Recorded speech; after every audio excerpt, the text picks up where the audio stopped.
Good morning. कैसे हैं आप लोग? और हम आपके बीच आज आ ही गए हैं ऑनलाइन क्लास लेकर। आप लोग हेडिंग लगेगा राजस्थान इतिहास को लेकर, और आपके पुलिस कांस्टेबल में राजस्थान इतिहास को लेकर, आधुनिक इतिहास को लेकर बहुत ज़्यादा क्वेश्चन बनने की संभावनाएं रहती हैं।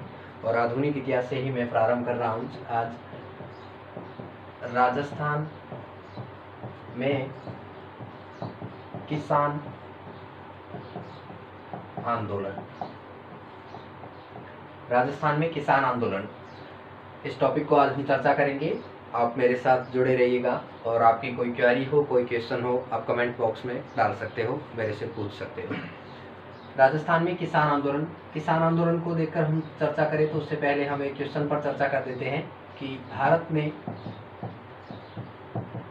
किसान आंदोलन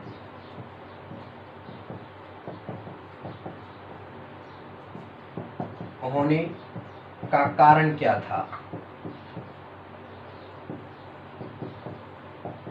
क्या कारण था कि भारत में किसान आंदोलन हुए? मित्रों, अलग अलग कारण हैं। हम ब्रिटिश काल से अगर बात करें तो हम कह सकते हैं ब्रिटिश मौद्रिक कर नीति। मौद्रिक कर नीति क्या थी? ब्रिटिश मौद्रिक कर नीति, उसको देखिएगा।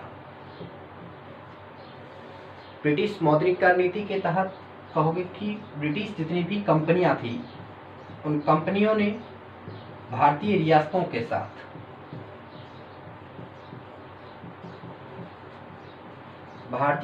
के साथ संधियां की थी। उन्होंने संधियां करते समय कंपनियों ने एक बात कही थी कि हम आपके रियासतों के आंतरिक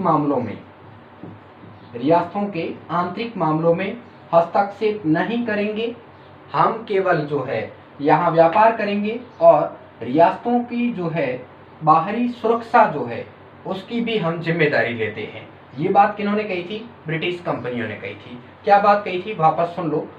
ब्रिटिश कंपनियों ने भारतीय रियासतों के साथ संधियां की। संधियां करते समय उन्होंने बात कही थी, हम आपके रियासतों के अंदर आंतरिक मामलों में अंदर क्या हो रहा है हमें इनसे कोई मतलब नहीं है। हम केवल यहाँ व्यापार करने के उद्देश्य से आए हैं, और हम आपके आंतरिक मामलों में हस्तक्षेप नहीं करेंगे।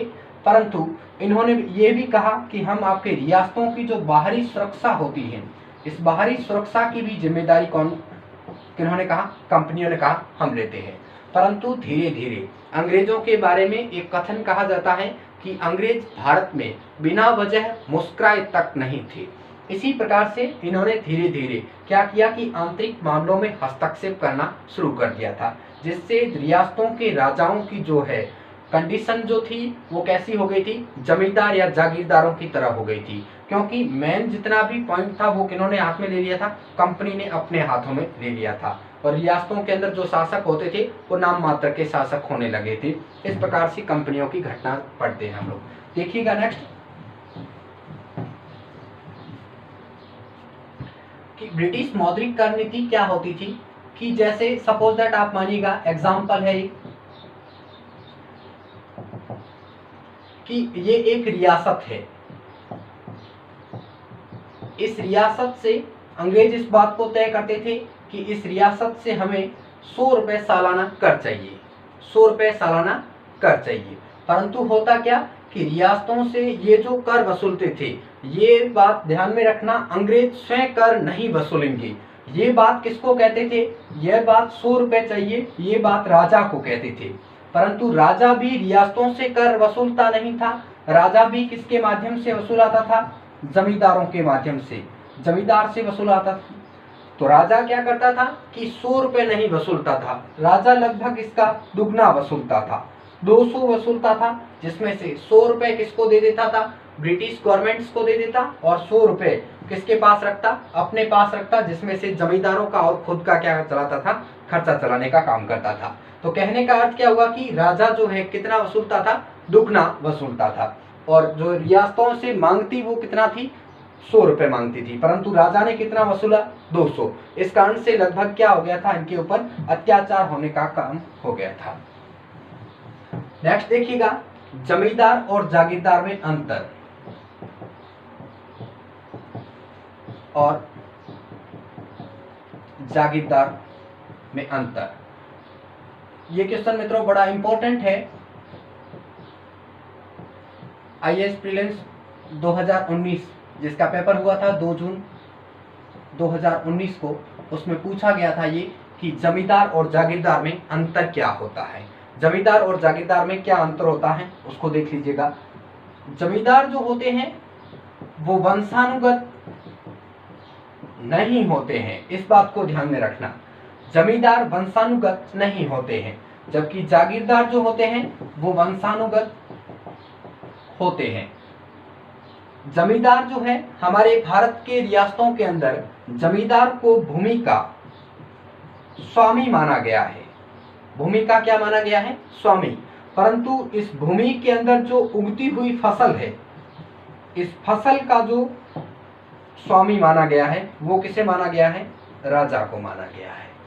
इस बात को ध्यान में रखना है। बहुत अच्छा क्वेश्चन है कि आप लोगों को अगर कथन के ओर में पूछा जाए कि निम्नलिखित में से कौन से कथन जो है, हमें कई प्रकार के एग्जाम ने अपनी जो है दृष्टिकोण चेंज कर दिया है, वो इस प्रकार से अभी क्वेश्चन पूछता है, निम्नलिखित में से 2 कथनों पर विचार व्यक्त कीजिएगा। आपको क्वेश्चन दे दिया कि भारत में रियासतों के भूमि का स्वामी किसे माना गया है, और उसमें से ऐसा पूछ लिया जाए भारत में रियासतों की भूमि का स्वामी किसे माना गया है? जमींदार को। जबकि इस भूमि पर उगती हुई फसल का जो स्वामी किसे माना गया है? राजा को माना गया है।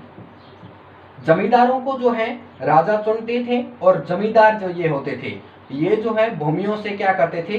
कर वसूला करते थे। ये कर वसूला करते थे। जबकि जागीरदार जो होते थे, ये जो है राजाओं का क्या करते थे?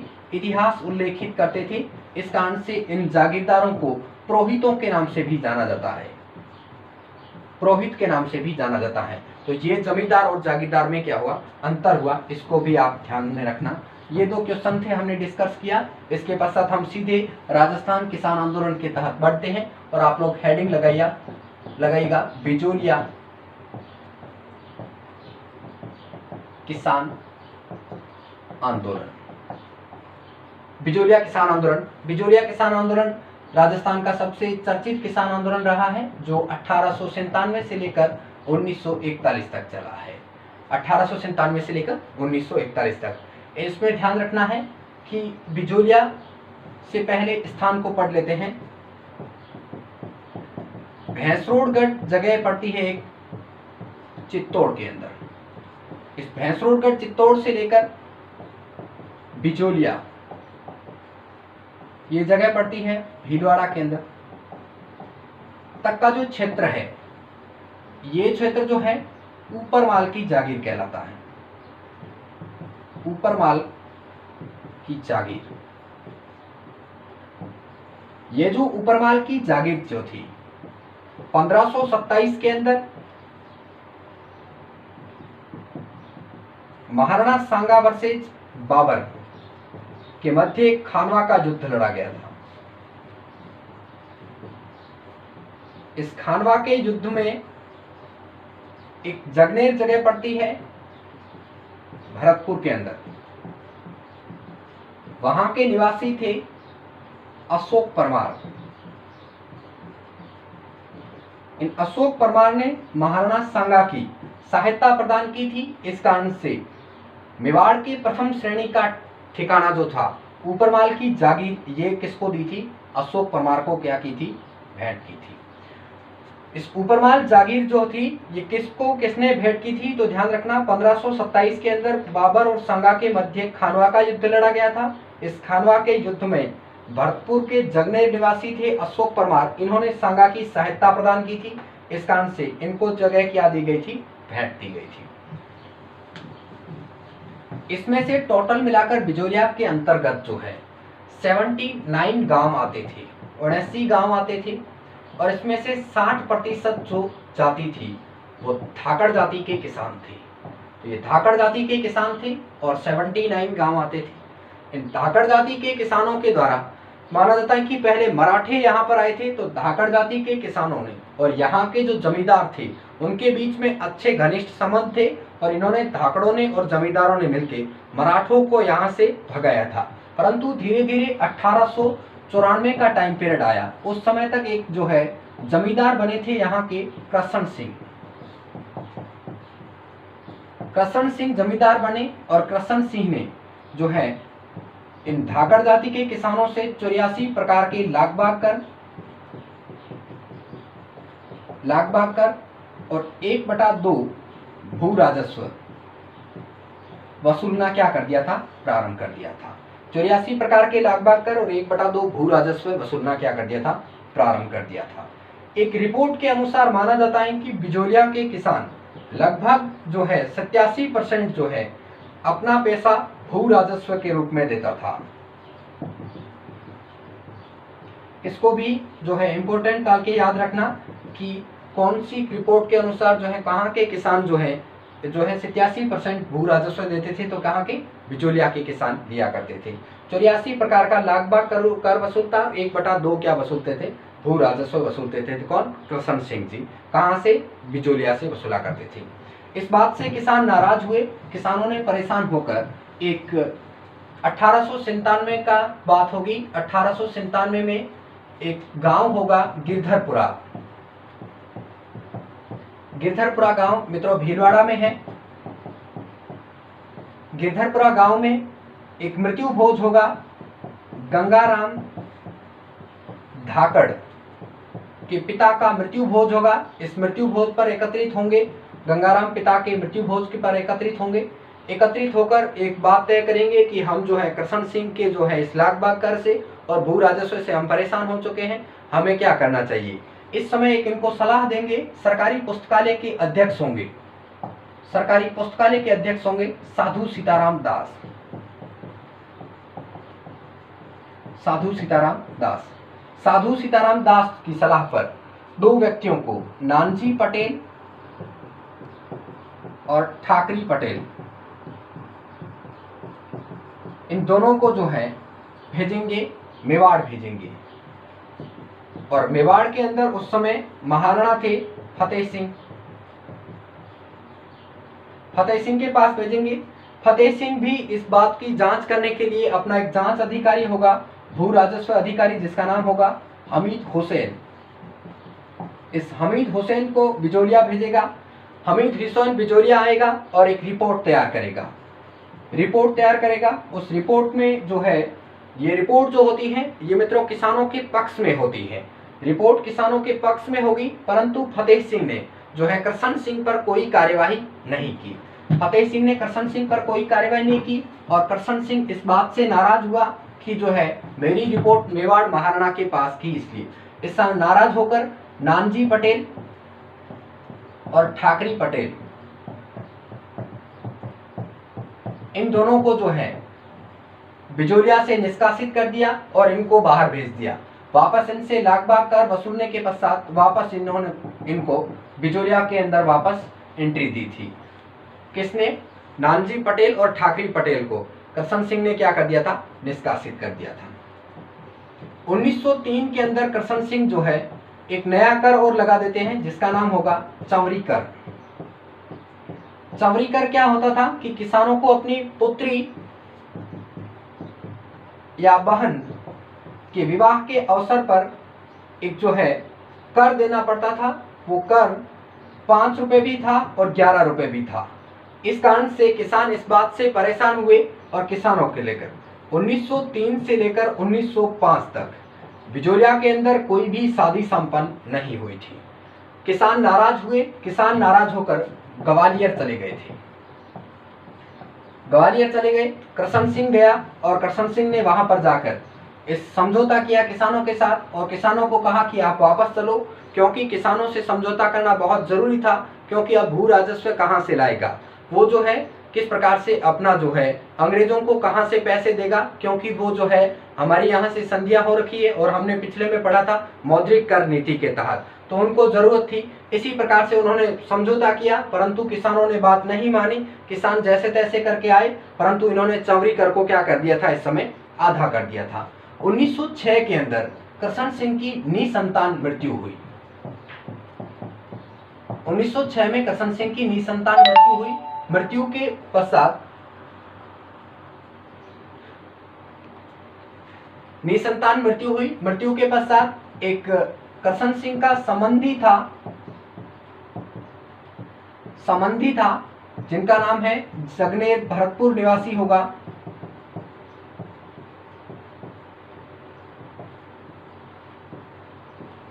पृथ्वी सिंह, इनको जमींदार बनाया था।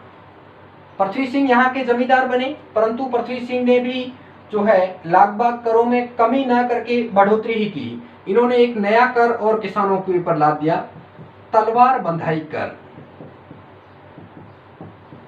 तलवार बंधाई कर, इसी को ही मित्रों उत्तराधिकारी कर भी कहते हैं।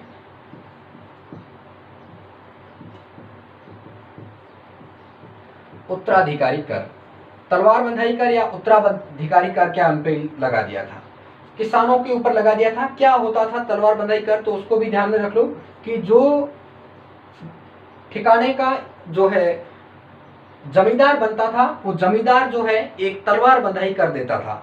किसको देता था? मेवाड़ महाराणा को देता था। तलवार बंधाई कर जो भी जमींदार बनता था वो स्वयं की जेब से देता था, परंतु पृथ्वी सिंह ने कुछ ऐसा किया कि इन्होंने तलवार बंधाई कर भी था वो भी किसके ऊपर लाद दिया था? किसानों के ऊपर लाद दिया था। इस कारण से किसान परेशान हुए और किसानों ने परेशान होकर 1903 के अंदर भूमि को परती रखा। भूमि को परती रखा, भूमि के ऊपर कोई किसी प्रकार का हल नहीं जोता। इन्होंने क्या कर दिया था? भूमि को परती रखा। और 1914 के अंदर बताओगे कि 1914 के अंदर पृथ्वी सिंह की भी क्या हो गई थी? मृत्यु हो गई थी। पृथ्वी सिंह की मृत्यु हुई। पृथ्वी सिंह की मृत्यु के पश्चात यहाँ का नया जमींदार बनेगा पृथ्वी सिंह का पुत्र होगा केसर सिंह। केसर सिंह यहाँ का नया जमींदार बनेगा, पर केसर सिंह क्या होगा कि अल्पायु के अंदर होगा और केसर सिंह इस बात को, यहाँ के प्रशासन को ठीक से नहीं संभाल पाएगा। प्रशासन को ठीक से नहीं संभाल पाएगा, इस कारण से प्रशासन को अपने हाथों में ले लेगा मेवाड़ महाराणा। मेवाड़ महाराणा, मेवाड़ महाराणा अपने हाथों में ले लेगा। और मेवाड़ महाराणा उस समय कौन थे? फतेह सिंह। फतेह सिंह ने अपने हाथों में लिया और यहाँ पर एक कोर्ट ऑफ वर्ड की स्थापना की।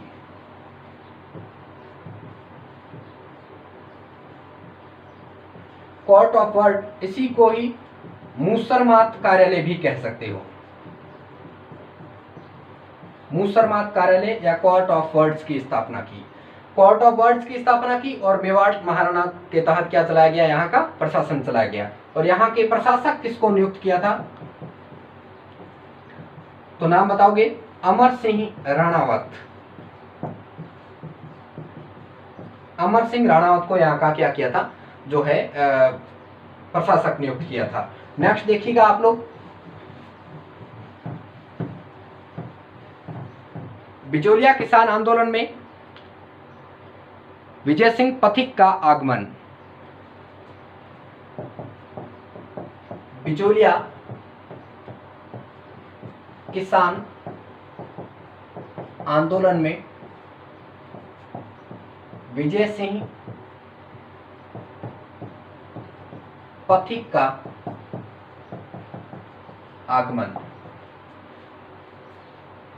विजय सिंह पथिक का जो है मूल नाम या वास्तविक नाम बता सकते हो?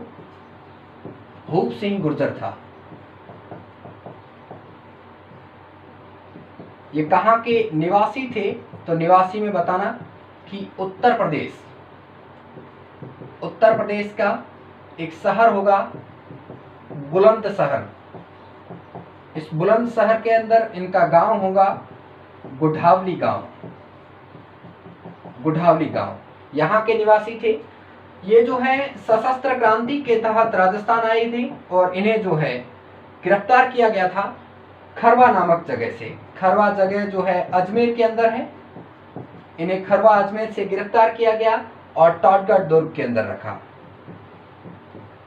टॉटगढ़ दुर्ग के अंदर क्या रखा था? इनको नजरबंद रखा था। ये सेकंड ग्रेड में पूछा गया क्वेश्चन है कि विजय सिंह पथिक को जो है कहां से गिरफ्तार किया था? तो खरवा नामक जगह से गिरफ्तार किया था और टॉटगढ़ दुर्ग के अंदर नजरबंद रखा था।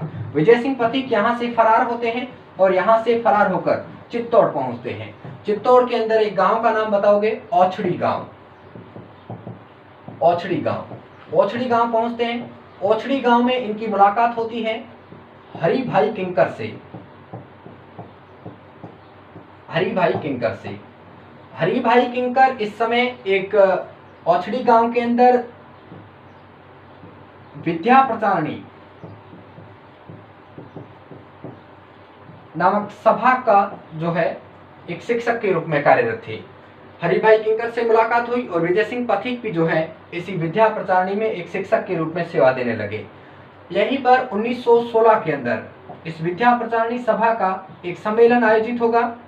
इस सम्मेलन के अंदर जो है बिजोलिया से भाग लेंगे साधु सीताराम दास,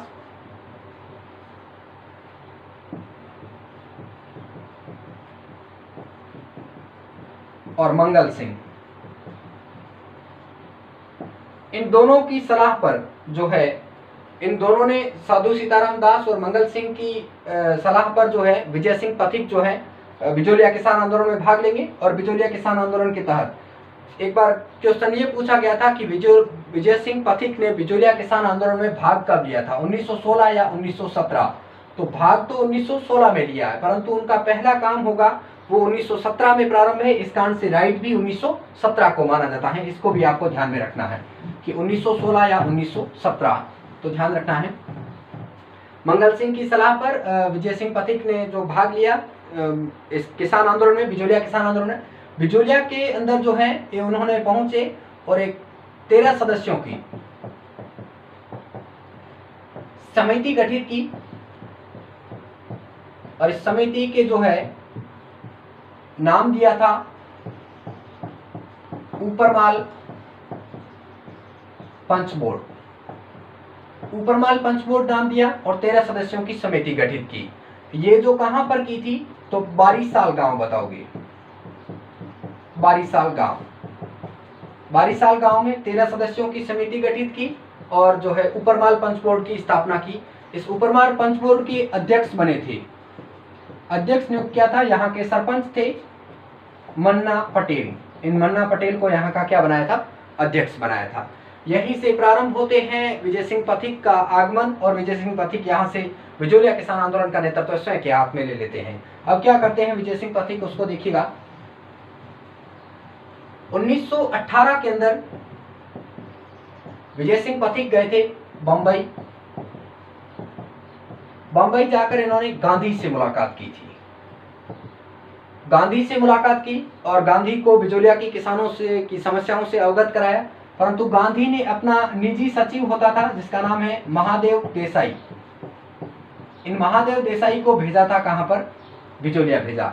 महादेव देसाई यहां पर आया और महादेव देसाई ने यहां पर आकर एक रिपोर्ट तैयार की। उसमें भी बताया कि किसान निर्दोष है, वास्तव में यहाँ के जमींदारों के द्वारा जो है किसानों के ऊपर वास्तविक में अत्याचार किए जाते हैं। परंतु गांधी ने भी इसको कुछ अनसुना सा कर दिया और गांधी ने एक उपाधि दी थी विजय सिंह पथिक को, जिसका नाम बताओगे, राष्ट्रीय पथिक।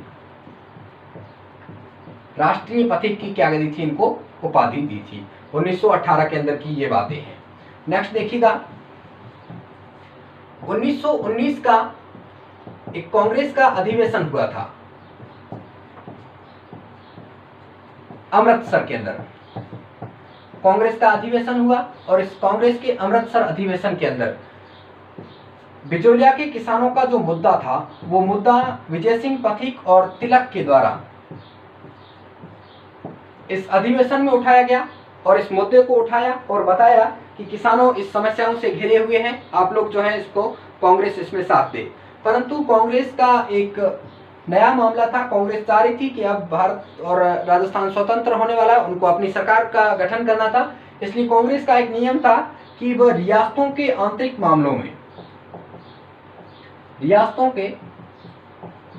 मामलों में हस्तक्षेप नहीं करना चाहती थी। बताओगे कि तिलक ने मुद्दा तो उठाया परंतु गांधी और मालवीय ने कोई समर्थन प्रदान नहीं किया और ये जो है केवल मुद्दा ही उठाया और इसके तहत कोई भी कार्य नहीं हुआ था। ये थी 1919 की बातें। और अब जो है किसान इस बात से परेशान हुए, किसानों की कोई सुन ही नहीं रहा है और बिजोलिया के किसान जो है इस प्रकार से लगातार मेहनत कर रहे हैं परंतु कोई भी किसानों की समस्याएं नहीं सुन रहा है। इसी समय एक बताओगे कि मेवाड़ महाराणा होगा फतेह सिंह। वो फतेह सिंह जो है अप्रैल 1919 के अंदर एक बिंदुलाल भट्टाचार्य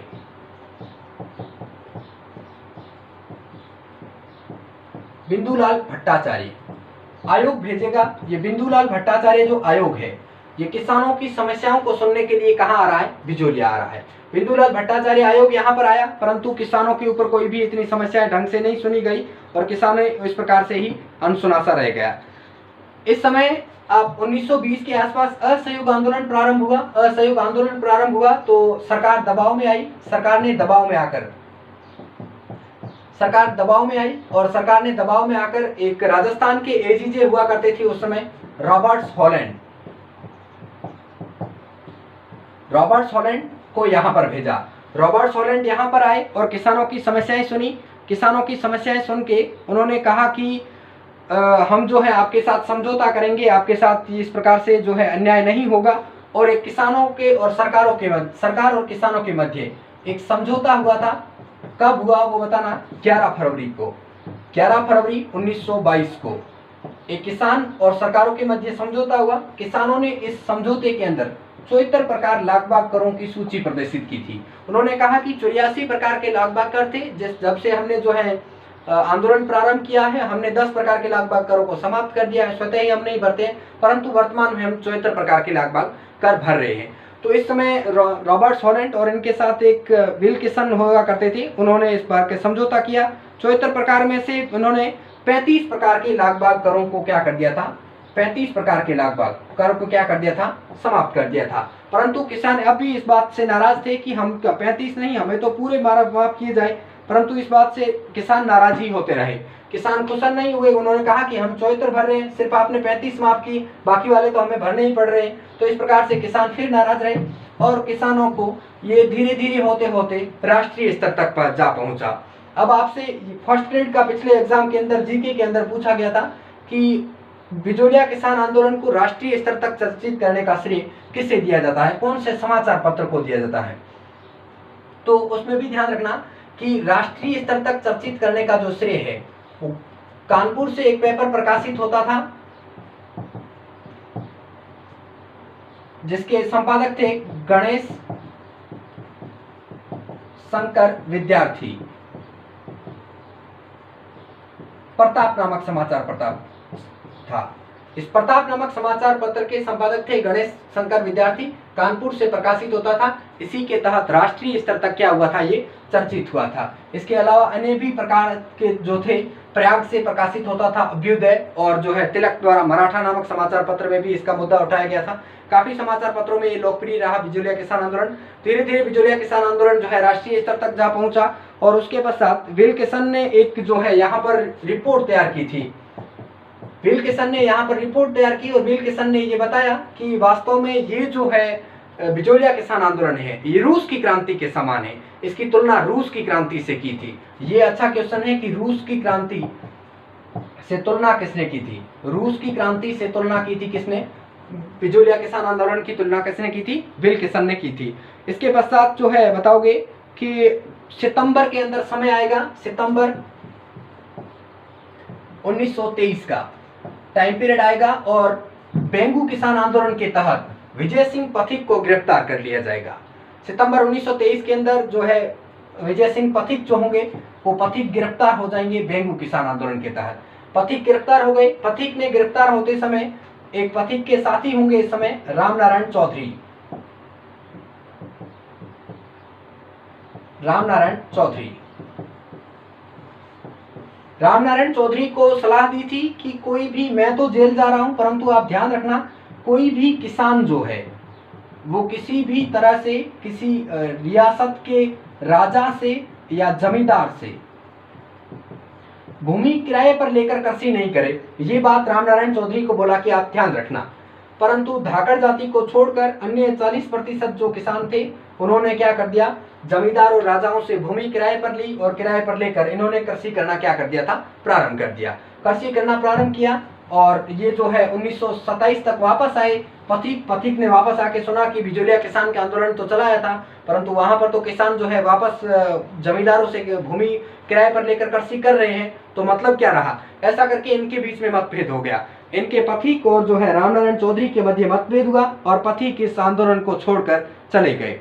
रामनारायण चौधरी ने सोचा कि पथिक का जाना क्या हुआ, परंतु पथिक ने कहा कि मैंने जो कहा था वो आपने किया नहीं। इस कारण से पथिक नाराज हुए इस बात से और पथिक ने आंदोलन क्या कर दिया था, छोड़ दिया था। पथिक को छोड़ने के पश्चात इसका किसने संभाला था, नेतृत्व किसने किया था? रामनारायण चौधरी एक नाम बताओगे, दूसरा नाम बताओगे माणिक्यलाल वर्मा, तीसरा नाम बताओगे जमनालाल बजाज, चौथा नाम बताना हरिभाऊ उपाध्याय। इन्होंने क्या किया था, बिजोलिया किसान आंदोलन का क्या किया था, नेतृत्व किया था। रामनारायण चौधरी की पत्नी थी अंजना देवी चौधरी। अंजना देवी चौधरी, इस अंजना देवी चौधरी जो है इसके बारे में बताओगे कि स्वतंत्रता के समय सविनय अवज्ञा आंदोलन में, सविनय अवज्ञा आंदोलन में इन्होंने क्या किया था कि सविनय अवज्ञा आंदोलन में महिलाओं का नेतृत्व करती हुई कौन गिरफ्तार हुई थी, अंजना देवी चौधरी। ये प्रथम महिला है जो किसी भी स्वतंत्रता आंदोलन के तहत क्या हुई थी, गिरफ्तार हुई थी। राजस्थान की है, इसको ध्यान में रखना। इस हरिभाऊ उपाध्याय की पत्नी थी रमा देवी। रमा देवी जो थी बिजोलिया के अंदर, बिजोलिया के किसानों की महिलाओं का नेतृत्व करती थी। जो किसान महिलाएं थी उन किसान महिलाओं का नेतृत्व किसने किया था, रमा देवी ने किया था। ये ध्यान रखना। ये जो है एक रामनारायण चौधरी की पत्नी अंजना देवी चौधरी और हरिभाई उपाध्याय की पत्नी है रमा देवी। इनके बारे में दो अच्छे क्वेश्चन हैं, इनको भी ध्यान में रखना कि कौन कौन सी हुआ करती थी।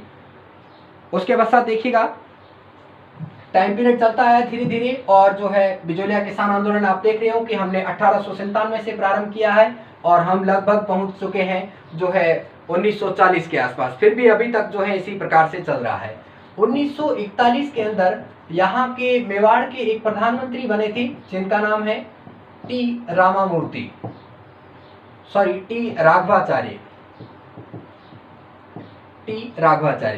टी राघवाचार्य ने जो है मेवाड़ के रियासत के प्रधानमंत्री थे। इन्होंने जो है जितने भी बिजोलिया किसान आंदोलन के लागबाग कर वगैरह थे उनको ने एक बार समाप्त किया और बिजोलिया किसान आंदोलन 1941 को क्या हो गया था, समाप्त हो गया था। किसानों के साथ समझौता हुआ। किसानों ने कहा कि हम जो है आपसे कोई लागबाग कर नहीं है, आप लोग जो है आराम से 1941 तक क्या हो गया था, समाप्त हो गया था। 1897 से लेकर 1941 तक प्रारंभ चला। ये टोटल मिलाकर 44 वर्षों तक चला था। 44 वर्षों तक चला और ये भारत का सबसे बड़ा किसान आंदोलन था। और ये पूर्णतः बताओगे कि पूर्णतः अहिंसक आंदोलन था। इसमें किसी भी प्रकार की किसान की या किसी भी प्रकार की इन्होंने यहाँ के किसानों ने आक्रोश में आकर जागीरदार की या जमींदार की या किसी को हानि नहीं पहुंचाई और किसी की भी हिंसा नहीं की। इस बात को भी ध्यान रखना है कि ये पूर्णतः कैसा था, अहिंसक आंदोलन हुआ करता था। आपके जो है राजस्थान पुलिस के संदर्भ में इसी प्रकार से ही क्वेश्चन बन सकते हैं। उसके पश्चात आप देख सकते हो कि इसके साधु सीताराम दास को जो है साधु सीताराम दास को जो है बिजोलिया किसान आंदोलन का क्या कहा जाता है, जनक कहा जाता है। जबकि राजस्थान में जो है किसान आंदोलन के जनक कहा जाएगा विजय सिंह पथिक को। और विजय सिंह पथिक को बिजोलिया के किसानों ने महात्मा की उपाधि दी थी। और विजय सिंह पथिक ने एक पुस्तक लिखी थी, what are the Indian state. ये भी इन्होंने क्या लिखी थी, पुस्तक लिखी थी। माणिक्यलाल वर्मा ने एक बिजोलिया के किसान आंदोलन में इनको जो है बिजोलिया के किसानों में जोश भरने के लिए एक जो है गीत गाया करते थे, जिस गीत का नाम है पंछीड़ा नामक गीत गाया करते थे। और पंछीड़ा नामक गीत सुनाकर किसानों के अंदर क्या भरते थे, जोश भरा करते थे। उसके पश्चात आप बताओगे कि एक नाम बताओगे तुलसी भील। ये तुलसी भील जो है एक दिन में 70 मील की दूरी तय करके इस आंदोलन का क्या किया करता था, प्रचार प्रसार किया करता था। ये आप आज के हम आपके बीच में आए और आपको जो है राजस्थान हिस्ट्री का एक जो है किसान आंदोलन के तहत बिजोलिया किसान आंदोलन कंप्लीट किया। आई होप आपको बहुत अच्छा लगेगा। Thank you so much.